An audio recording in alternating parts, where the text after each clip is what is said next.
again, everyone. Thank you so much for joining me. I'm Frederica Whitfield, and we begin with the dangerous weather situation in Texas that could get even more treacherous this weekend. Heavy downpours in parts of the state have swept away vehicles, damaged homes, and triggered evacuations. Some areas have gotten hit with almost 2 feet of rain, triggering widespread flooding. And more rain is in the forecast. CNN correspondent Rosa Flores is in Houston for us. So, Rosa, people living in the flood-ravaged communities are bracing for more rain. And I see the airboats behind you. They're ready for evacuations or picking up people. You know, this just happened in the last few seconds, Fred, so I've actually haven't been able to talk to them other than one individual who just got off this boat and said that there was water in his house and he literally was just rescued. But this is literally happening as we're going live, so I haven't talked to them yet. But let me set the scene for you, because this is just an extraordinary amount of water that has fallen in this area and is impacting real people and real communities. This road that I'm on leads to an area that has waterfront property that you can't see anymore because the San Jacinto River just swallowed this road.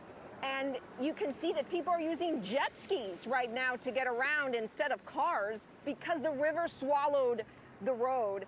And just to give you a sense, this road leads to a community that has many homes in the Rio Villa area.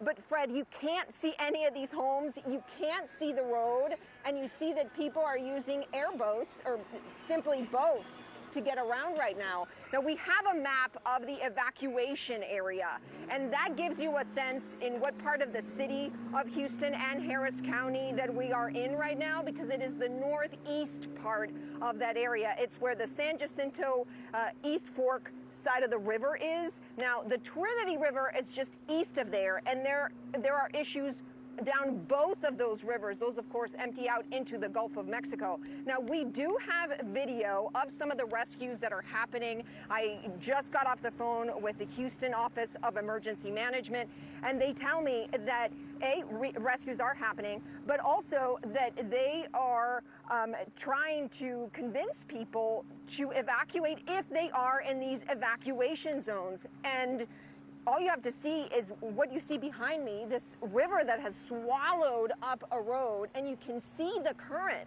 This is not normal. This is not supposed to be what you're seeing here. You're supposed to be seeing a road, cars driving by, and instead you see a roaring river that's emptying into a bay, which that bay empties out into the Gulf of Mexico. Now, about the number of people who are impacted, I asked the City of Houston Office of Emergency Management that question, and they say that they don't know at this point. Their best estimate is that hundreds of homes are impacted, but they haven't been out to do damage assessments. Those will be happening on Monday. So on Monday, we'll get a better sense as to the number of individuals who are impacted, the number of homes who are impacted. Now, Fred, one of the biggest frustrations for first responders right now is individuals who are moving barricades from roads and trying to drive through rising water. Oh my goodness. Not only is this dangerous for the individuals who are in those vehicles, but you can imagine, Fred, that this creates a nightmare for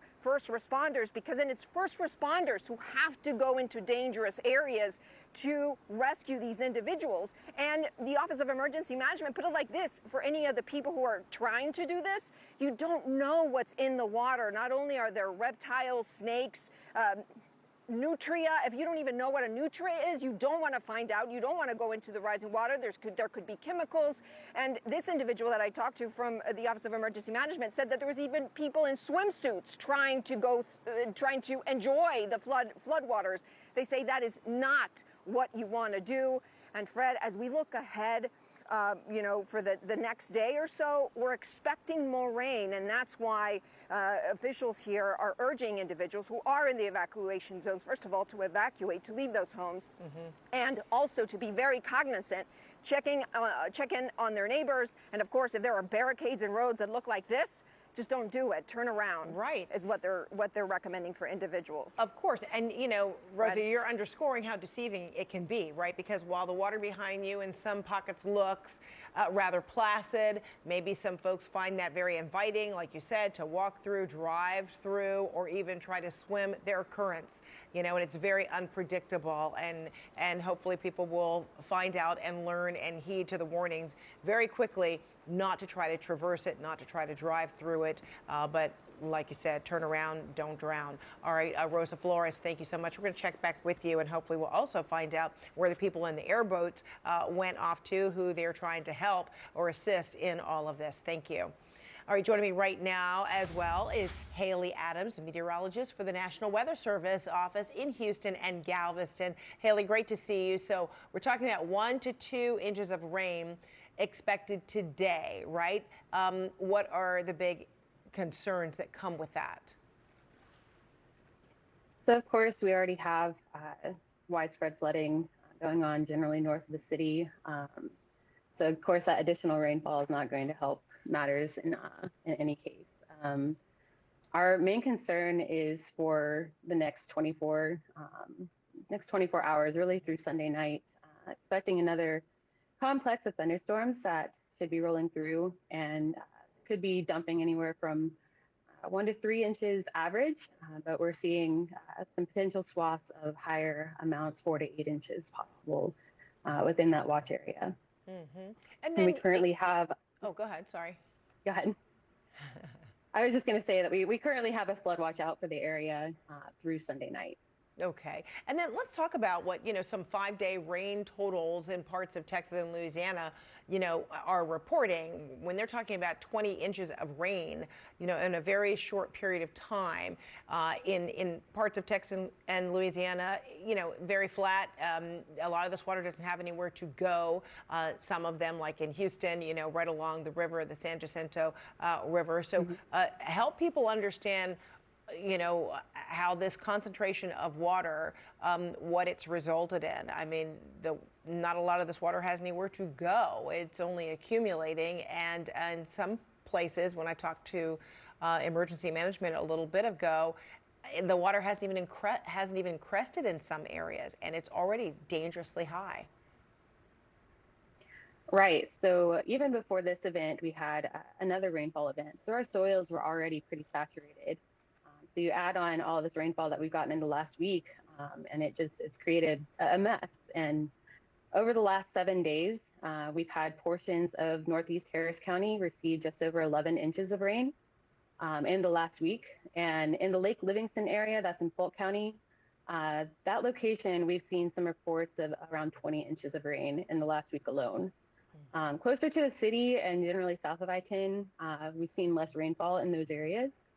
1 to 3 inches, isolated 4 inches in the last week. But I would say north of the city, around Lake Livingston area, Huntsville, have seen an enormous amount of rain in the last week alone. And of course, as I mentioned earlier, we'd had rainfall prior to that. So this rainwater really hasn't had anywhere to go. And you tack on the rivers nearby with that, and it's created a really big mess here. Right. So we're talking about more rain today.